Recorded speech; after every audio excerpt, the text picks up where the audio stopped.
现在你电脑里的病毒把整个核算小组的数据都弄没了，现在怎么办？不可能，以前从来都没出现过这种情况啊！那你的意思是他的电脑有病毒，还是我这个硬盘有病毒？我这个硬盘每转移完一个核算小组的数据，都会进行格式化，就是为了防止这种事情发生。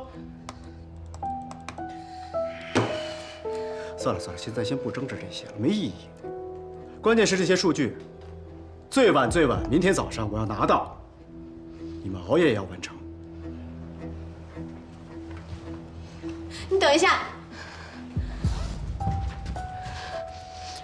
反正是我的电脑出的问题。